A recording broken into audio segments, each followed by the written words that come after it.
So the aftermath of John Lynch's pre-draft press conference is always a fun time because people forget that John is not incentivized to give away the 49ers secrets. So what they do is they engage in classic cherry picking and confirmation bias.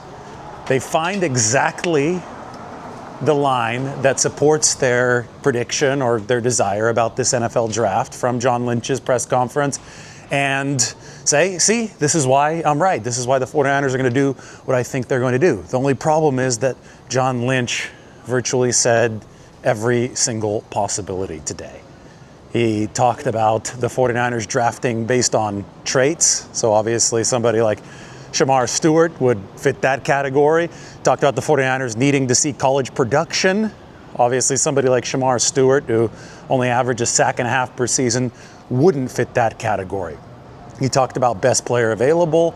He talked about drafting for need. Every single year, John Lynch runs through the gamut of possibilities because he doesn't want to give away what the 49ers are actually going to do. What a novel concept. However, if you look at this from the bird's eye view, this is the way that you should interpret this press conference. You actually get a whole lot of great insight.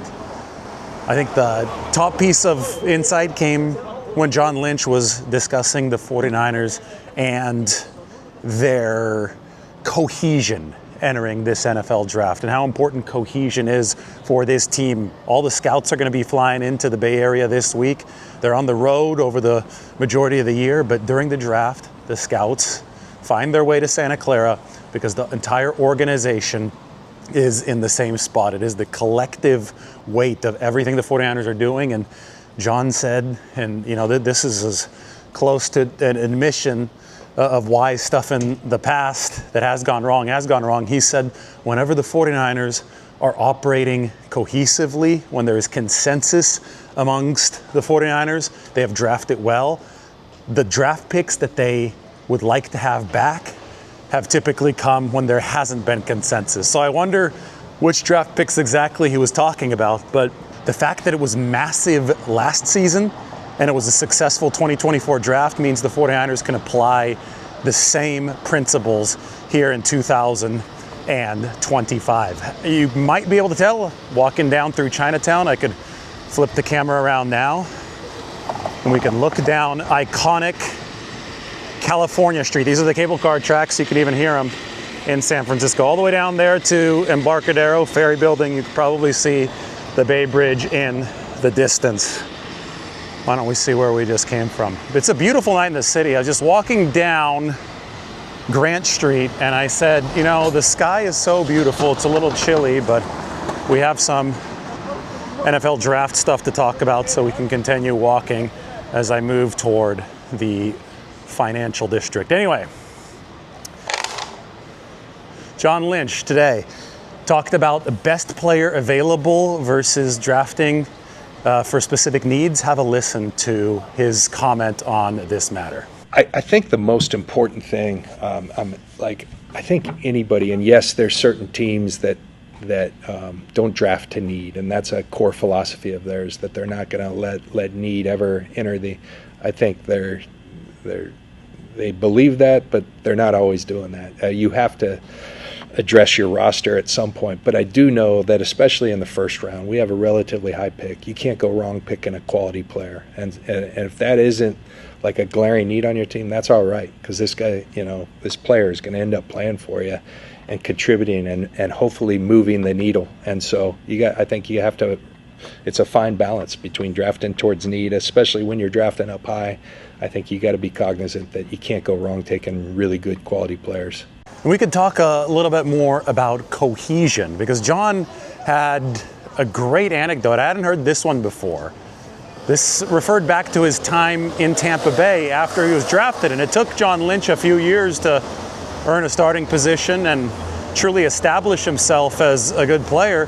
Well, he discussed part of the reason, and it was because the coaching staff and the front office, or the head coach and the defensive coordinator, weren't necessarily on the same page regarding his abilities. So here's John Lynch describing how an experience from his playing career actually influences how he's trying to get the 49ers building to operate in unison.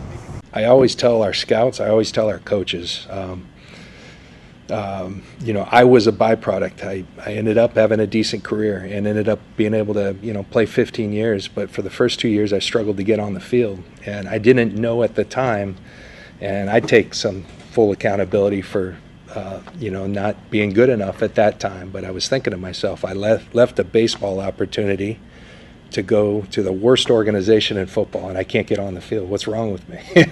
and it turns out, I find out about 5 years in that the defensive coordinator, who's a good man and a really good coach, Floyd Peters, he didn't want me. The head coach, Sam Weish, wanted me, and so I felt that, and I could do everything, and what I thought was perfect, other people thought was perfect. Nobody's perfect, but I could do my assignment, hit it, and he would find fault. And Floyd and I later had a really good discussion, and he goes, it's not that I'm okay if there's 3 players, and I didn't get the guy I wanted, but I was good with all 3. I didn't want you. I'm fine saying that, and I screwed up. Floyd was a man about it, but so that always has stuck with me. You don't have to take the exact player that if you have a clump of guys that coaches are interested, but probably not a good idea to take a player that coaches don't want, because that can manifest itself in a lot of different ways. That's always stuck with me. So being on the same page, very, very important. And I think that should go without saying, but a lot of NFL teams don't operate in that way. And the 49ers have refined their process throughout the years, and they believe that refinement has them in good position with those 11 picks in this draft. The only other team with 11 here in 2025 is the Baltimore Ravens. And, not coincidentally, those are the 2 teams, the 49ers and the Ravens, who play the comp pick formula the most masterfully. Made it to the main gate of Chinatown. I think the Dragon Gate, they call it, right? We're going to walk under here, and we'll make our way into San Francisco's little French Quarter.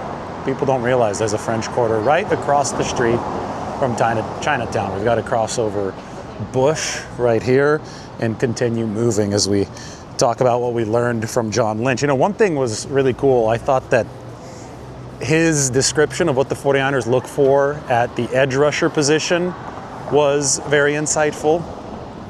He started with setting a proper edge at edge rusher. And the 49ers didn't have a good run defense last year. So I was actually happy that John Lynch mentioned that, because I think that it directly does acknowledge the 49ers' biggest defensive problem in 2024. Promised the French Quarter. Well, here you have Café de la Presse, really cool spot. And then in Paris, or in France, the street is, they say Rue Street, R-U-E. So if you look up here, do you see that little blue street sign? It says Rue Bush on the wall. So it's like you have a French street sign in San Francisco's really tiny French Quarter. They've got a really, really good croque madame sandwich at Café de la Presse. Go ahead and check that out. So Lynch was describing the edge rusher position and how the 49ers have their specific list of traits that they look for there. It seems to me, and again, we can't take Lynch's word as gospel, because that's just not how this presser works, but it does seem to me that the 49ers are very interested in somebody who commands space on the edge to deliver good run defense for the 49ers. So that might be a bigger type of edge rusher. A lot of people say Mikael Williams out of Georgia. Well, it's somebody that we've been talking about a lot. Shamar Stewart is bigger, but he doesn't have the production to back it up. That would be a Chris Kasarik call. And he'd probably have to convince the 49ers brass that he can yield that production out of Shamar Stewart. End of the day, here's the main thing. And this is what people need to realize. And, there's some arrogance in the pre-draft analysis from a lot of people thinking they could get it all figured out.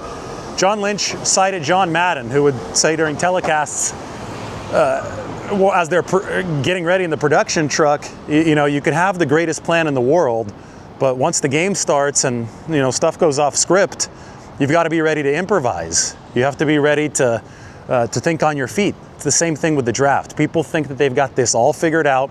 All these mock drafts are coming out. It's just insufferable at this point, right? But all those mock drafts are going to be wrong. There's nothing that's going to nail a famously unpredictable event accurately. So That means that you have to treat the draft as a game. And that's a game where you're going to be calling plays. You may have a script, but you may have to deviate from that script. And I think that John Lynch and the 49ers understand that this is about the unpredictability moving forward. You just have to embrace that instead of trying to solve everything ahead of time. Final note, John Lynch thinks there are 200 draftable players this year, up from 170 last year. The 49ers have also assigned 20 first-round grades this year. It's down from 23 last year, but up from 15 2 years ago. So I think the fact that there are 200 draftable players by the 49ers calculations, that means this is a meaty draft in the middle. I think the 49ers want to trade back, but as John Lynch said, if everybody wants to trade back, it's going to be hard to do so. So in all likelihood, the 49ers pick at number 11, but let's sit back and let ourselves be surprised.